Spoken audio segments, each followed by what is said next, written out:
Welcome to Today and Tomorrow, the podcast where we explore the forces shaping our world and the ideas that might carry us into the future.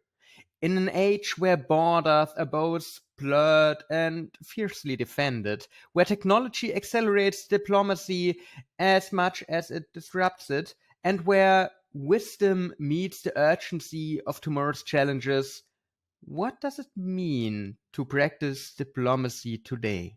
In this episode, we dive deep into the evolving role of diplomacy, the impact of deep technologies, and the question of whether valued roots in culture have still place in global conversation. And I'm very glad to not only have our guest, who we will introduce in a second, but also to be with Dieter again. Dieter, how are you feeling today? Oh, great! And especially the way you are describing this diplomacy is really very close to my heart, and Oh, really convinced that definitely the old values will remain in place. And I'm very happy for our guest today because he was the guest of honor and he opened our deep tech law and diplomacy course. We were.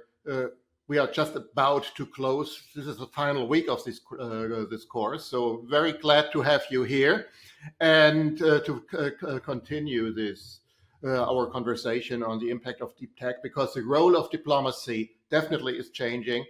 Uh, Head of states can communicate much easier directly, so the role of ambassadors are changing, and of course, on the other hand, it has become much more difficult to keep conversations confidential, and if something is leaking, you can't be sure if it is really the facts or if it's some kind of disinformation. So, and these are only the very obvious things. So, very happy to have you here and to continue our conversation on the impact of deep tech, sir. if you would love, sorry, we would love if you want to introduce yourself to our listeners and viewers. It's a video podcast and an audio podcast, so we have both worlds. So, what leads you here? Who are you? My name is A.R. Ghanashyam.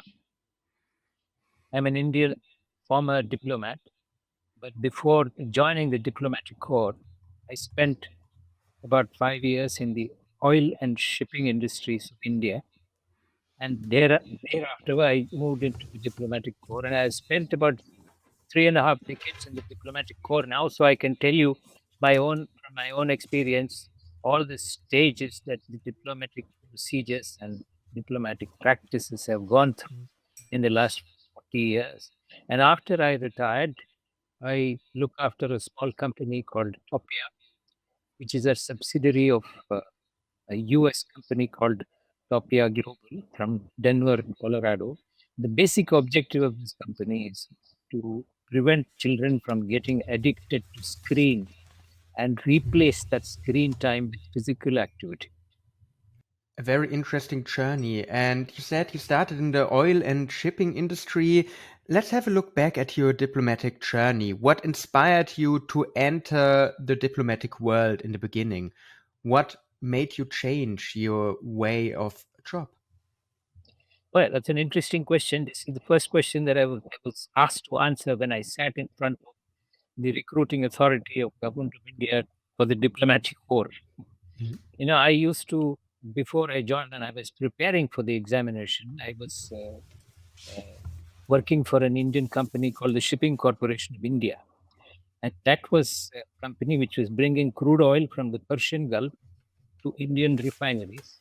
And I was looking after the movement of tankers from the Persian Gulf to the Middle East. Around the same time, the Iran-Iraq war picked up.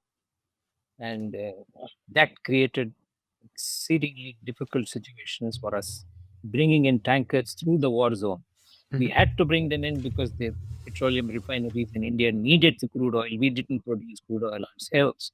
So, and then the difficulty was nobody could give us the information. The only source of information was Lloyd's, and they used to give us hourly updates.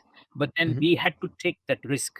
We had to take that risk. And when I was dealing with different kinds of diplomats from different kinds of shipping magnates and shipping executives from other countries to the world and ports across the world where we had to go and load cargo and bring back. I dealt with a lot of foreigners, and then I found that it's a good idea to join the diplomatic corps because that gives you an occasion to travel across the world at somebody else's cost. Hmm. You don't have to spend your money on it. So, and then when I joined, I decided to get married to another young officer who Hmm. also happens to be a diplomat. So the two of us, and we went through 35 years of our lives in the diplomatic Wow. corps. We were separated for about 15 years because when we became ambassadors, we Hmm. couldn't be sent together to the same country because one country will have only one ambassador to one country. So we had to split up, and that made us more fond of each other, perhaps. So we survived a long marriage, and that is how. And we both have stories to tell each other because she has her story and I have mine. So life is more exciting. That's great, and really a very down to earth reason to join diplomacy. In your lecture, you gave a very intriguing definition of what diplomacy is, and also the example that you were giving.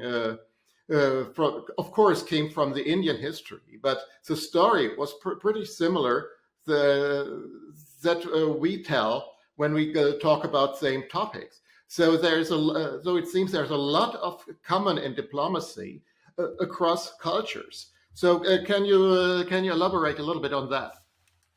Certainly, see, as we understand it, diplomacy is an art or is a science, whatever you may like to call, to look after the national interest of a country. What is the national interest of a country? It's to make sure that the quality of life of its citizens constantly improves.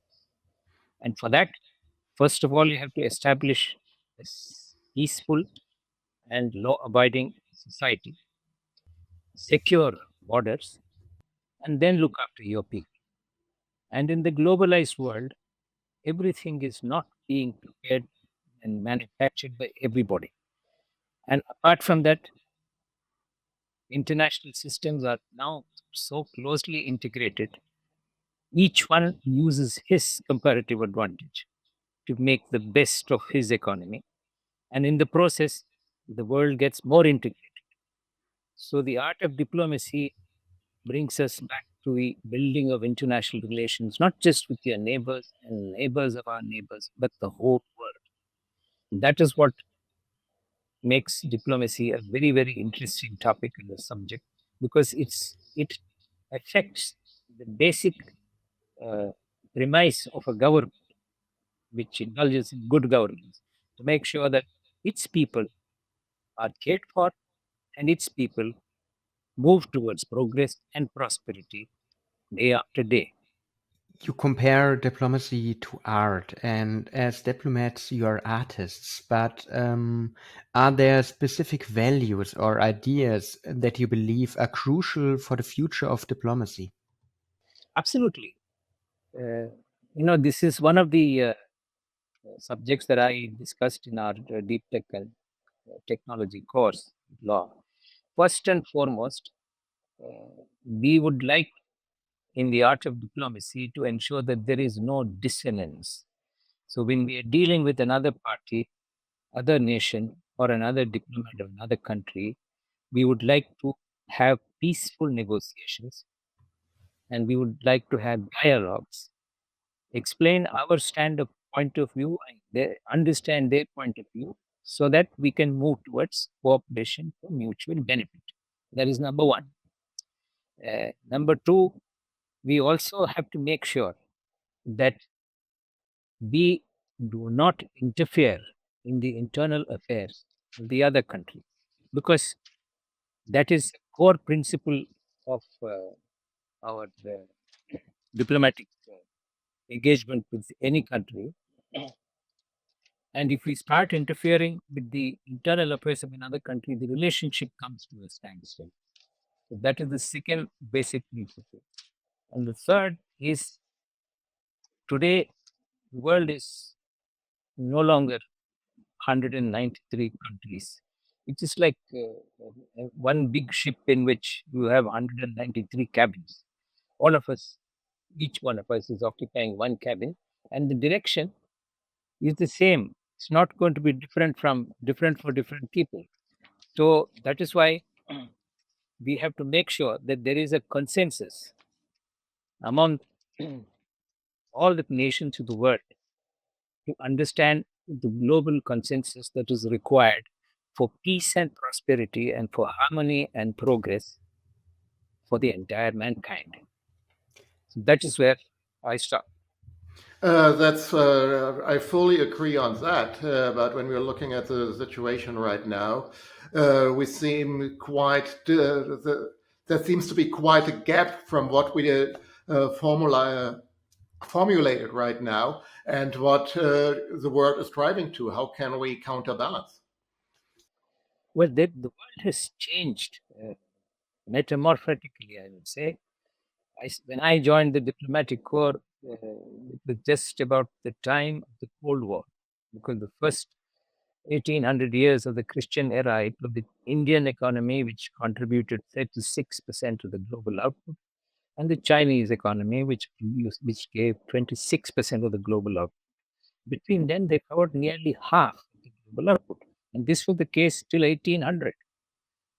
So, but once colonization began, India got colonized and China also got colonized. These two countries got reduced to less than 2% contribution to the global output by the end of uh, the British rule in India and by towards the end of colonization and its influence in China. So we started from literally zero when we became independent. That was the world at us. That point, there was no relation, there was no contacts between one and the other except through sea, by sea, in trade maybe. And India and China were divided by Himalayan mountains, which were Mhm. impossible for each other to penetrate at that time of and level of technology.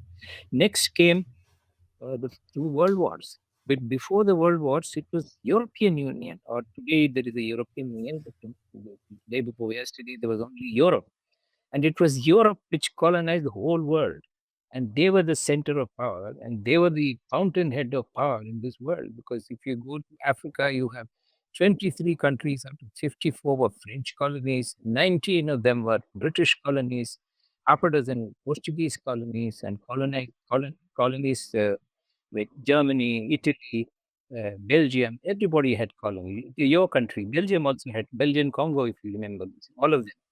And after that, there were two world wars, and after the two world wars, it was the Soviet Union on the one side and the United States on the other side. There were two power centers.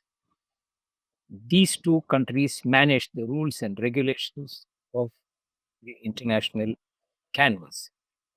But with the collapse of the Soviet Union in 1989, things changed. There was a unipolar world afterwards. There's only the United States of America. But over a period of time, the Americans also started to realize that we seem to be carrying the whole burden of this world. Why should we? It's time. But the world has therefore transformed itself now. Is it a bipolar world? No, it's no longer bipolar. Is it a unipolar world? No, it's not a unipolar world. Is it a multipolar world? You are not sure of that. Why? Because if you look at the security aspects in the world today, the biggest superpower of military superpower is the United States of America. There's a long gap, a large gap between the US military expenditure and the Chinese military expenditure would come next, close by. So the United States will hold on to its superpower status as far as military hard power is concerned. Then come to the economic power of the world. Where is the economic center? This is shared by more than one country. If you look at the GDP of the world, it is $116 trillion this year. Mhm. Out of this $116 trillion, $29 trillion comes from the United States of America. $18.8 trillion comes from People's Republic of China. Between the two, they hold 42% of the global wealth. These are the two countries that share the economic uh, future of this world, because the economic global order is managed by these two. Unfortunately, they are not the best of friends today. There are disturbances and there are disagreements and there are squabbles and problems between the two, and it is going on. And in addition to the economic power, if you notice, because there is no global leader today, so you have a war which is going on in Ukraine, you have a war which is going on in Gaza, and you have another war which nobody talks about, which is in Sudan, which is equally bad, equally violent, and equally well spread out throughout the country. The three wars are going on simultaneously. There's nobody to talk to them, nobody to try and do something about it. And who is supposed to do this? It's supposed to be the job of the United Nations. United Nations, what it is doing, you have the United Nations Security Council, the permanent members of the Mhm. Security Council, who are the historians of peace, who are supposed to be the people who are supposed to prevent wars and preserve peace. They are vertically split. You have China and this Russia on the one side, and you have United States and UK on the other side, and you have France, which is looking at both of them on the side. Now, this is a Security Councils which is supposed to prevent wars, and when the wars begin, it is supposed to arrange the ceasefires and and then do peacekeeping between the warring factions. That function has just Mhm. been dispensed with. So this is so now come to the last point. Who is controlling the world then? If the United States is not controlling, if Chinese are not controlling, the rest of the world is at loggerheads with everybody. So who is controlling? Now, if you look at the kind of things that have happened in the world and in this millennia, from year 2000 onwards, the technology has moved so rapidly, far beyond Mhm. redemption. Today, if you put together the GDPs of countries and the market capitalization of multinational companies, 5 or 6 of them in the top 10 will not be countries. They will be tech giants. There will be Apple there will be Amazon there, and there will be Alphabet there. You have and then what kind of access do these people have? These technologies that they have mastered or they are continuing to develop with rapid speed, they don't require visas to go from one country to the other. They are enjoying themselves without any restrictions. While goods and people, services, goods and people can move with permissions of each other or one another. These things, an email can go from one country to another without any kind of hurdle. It doesn't need a visa to go across. Financial transfers that are taking place, billions of dollars every hour, they go through without any visas. So these new tech giants, they are going to be the source of power. Google has gone and signed an agreement with the government of Poland. How can a company go and sign a bilateral agreement with a nation like Poland? That is what's happening today. So, coming to the conclusion of what I'm trying to say is today's global order Mhm. has brought in technology and tech giants into the picture. Now, after studying history and political science, I cannot become a diplomat anymore. It's useful to understand history.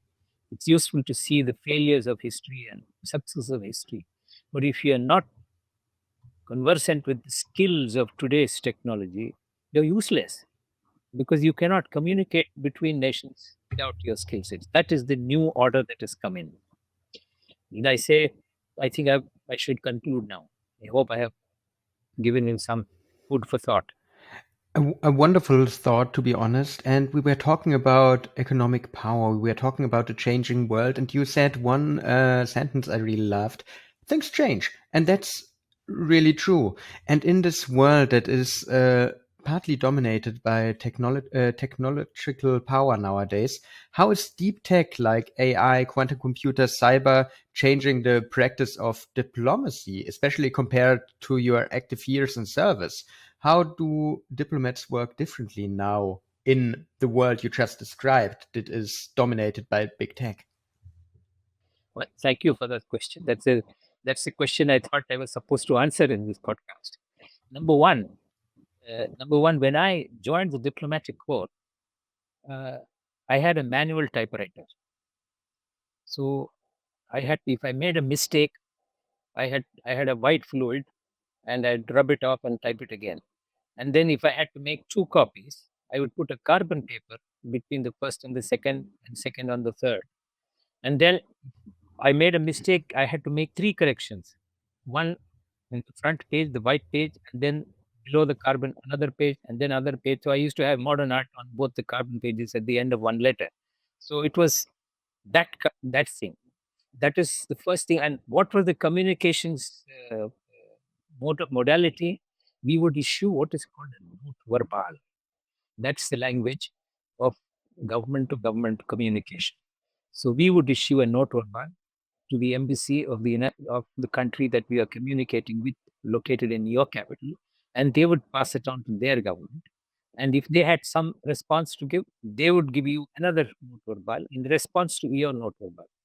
And this was going on. And telephones were very expensive, and teleprinters were a more recent phenomenon. Telegraph had come, but telegraph also was not cheap. If you had to send a letter via telegram, it cost a lot of money.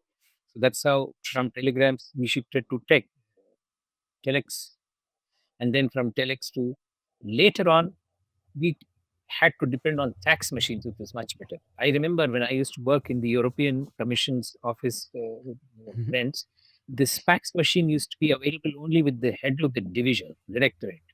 So in the corner there will be a fax machine which will be covered nicely with a nice piece of cloth. I don't know whether it was used or not. Everybody used to give a visiting card in which there was no email, there was a telephone, and there was a fax. And that was the even as recently as in the early 90s and mid 90s, that was the situation. Then the email came. So now what has happened? The arrival of new technology. First thing is communication is instant. Earlier it would take weeks or months, and it would go, your letters would sit in the diplomatic bag and fly to the destination to go to our embassy. From their embassy, it will be taken out and sent across to the local, their foreign office. That kind of thing doesn't happen now. You can send an email straight away, or you send a Twitter message. That email is again between one person and the other.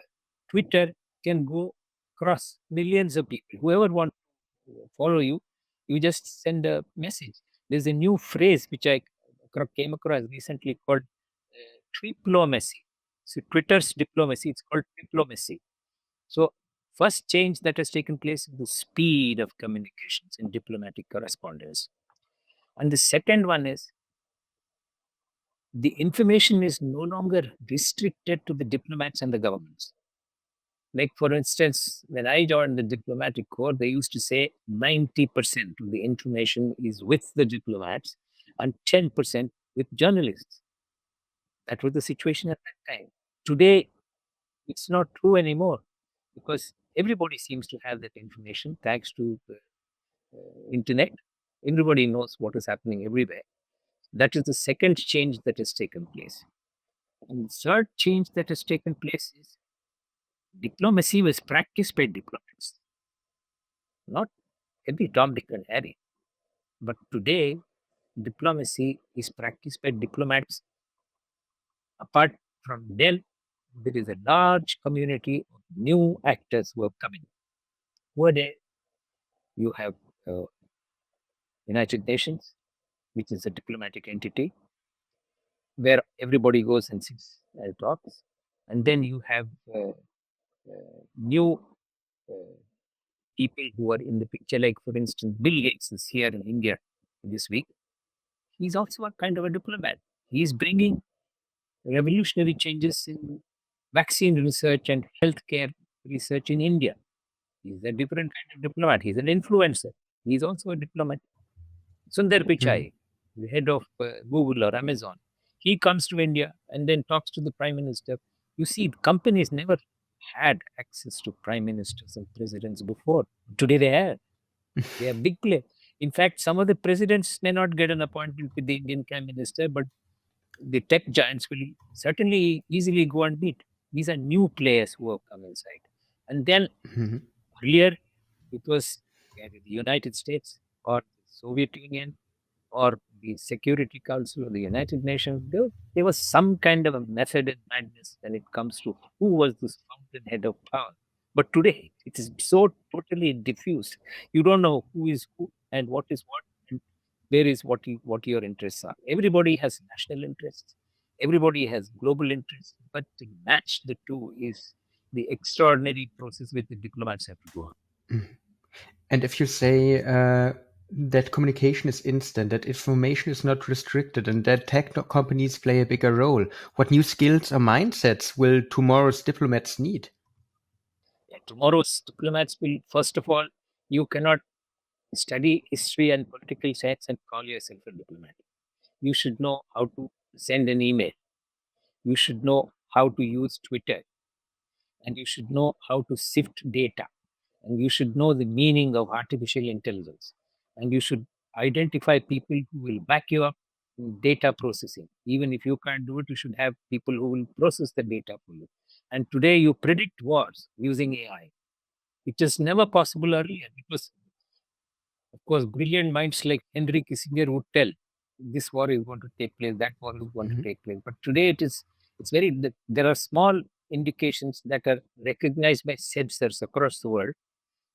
The sensors can be electronic sensors, sensors can be human sensors, sensors can be media sensors, but AI can put together all of these things and predict and tell you when there is going to be a war, when there is going to be a natural disaster, and when there is going to be a pandemic. All these questions are being managed by the technology. So if you don't understand and comprehend and learn to use technology, you are not going to be able to do anything in diplomacy. All the most important thing today that diplomats need to do is to converge national interests into global interests. Now, global interests are how do we deal with climate change? How do you deal with irresponsible use of artificial intelligence? How do we deal with lethal, autonomous military weapons which can kill anybody without anybody's permission? Now, we are dealing with a lot of difficult situations. If a robot surgeon, man makes a mistake and kills a cancer patient by mistake, who is going to be held responsible? If a driverless car goes and hits a pedestrian, who is going to be held responsible? These are matters that need to be discussed and Mm. debated, and not just by diplomats. They must be discussed by people who write software, people who manufacture equipment which uses that software, people who are scientists who can look ahead, and people, diplomats who can also understand and communicate these aspects among themselves to advise their governments through bodies like the United Nations. There comes the real work of the diplomatic corps. It's not enough to know how to type. You should also know how to send an email. You should also know how to send a Twitter message. You should also know how to analyze huge data with or without the assistance of computers or human beings, which will help you take responsible and important decisions which have a bearing on the future of mankind. I can't add lots to it. Of course, we are confronted with potential disinformation because you mentioned the power of AI. You can forecast catastrophes, and you can try to avoid them much better than in the past. But also, you can use this information to send out wrong signals to people. So it's a very complex and very complicated process or situation we are confronted with, and we need to learn to adapt. Thank you. There was a lot of food of thought, definitely for sure, and especially to see it out of these that you were adding this historic perspective to it, and gave some guideline how the directions, in what direction we are going. I think a lot of people will find very worthful. And yeah, I thank you very much for your valuable input. I thank you as well, and I have a final question. Is there one piece of advice or a life lesson that you would offer young people today, not just for diplomacy, but for navigating the 21st century? What would you want the people to know? Well, in the good old days, I used to even now I go and address universities and students and faculties in different parts of India, and I used to do it abroad also when I was abroad. The advice that I give to young people: pursue your passion, follow your passion, and see the new advice that I would like to give them. Make sure that you use modern technology. That includes AI, that includes robotics, that includes blockchain, whatever instruments that you can see in the world, in the area of technology, try and understand them and try and use them in the pursuit of your passion. Earlier, you were just pursuing your passion. Like you want to be an artist, you go to a school which teaches you art. But now, art is being done by AI. They are painting, they are writing books, they are composing music, and they are everything. So, if you want to pursue your passion, which is already being done by somebody else, then you better make sure that you do something which nobody else can do. So that is where the problem is. I can restrict myself to telling youngsters, pursue your passion and make sure that you're protected by the new technologies in the process. And those are wonderful final words. Thank you very much for your time, for the insights.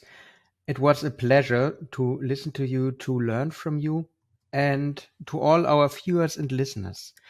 Diplomacy may once have been confined to grand halls and quiet corridors, but today, as we heard, it lives in code, culture, conflict, and consciousness. And as we navigate the complexity of our interconnected world, one thing, as we learned today, becomes clear. The future of diplomacy won't just be about policy, about presence, about, well, it will be about how we show up, listen, and engage across every boundary, about every visible and invisible boundary. So, thank you two for being part of this conversation on Today and Tomorrow. Thank you for the wonderful questions again, Dieter. Thank you for your time again. If you, dear listeners, dear viewers, found this episode thought provoking, feel free to share it, subscribe, and join us next time as we continue to explore the ideas shaping the world we live in and the world we're building next. So that's all from me. Dieter, your words again, of course. You know. And thank you, Alex, for your moderation, and of course, thank you, the ambassador. Thank you very much, Alexander Pinker. That's a nice name to have. And Thank thank you. you, Brockmeyer, too. I enjoyed myself. Thank you. So, to every one of you, have a wonderful day. See you next time, and bye bye. Ciao.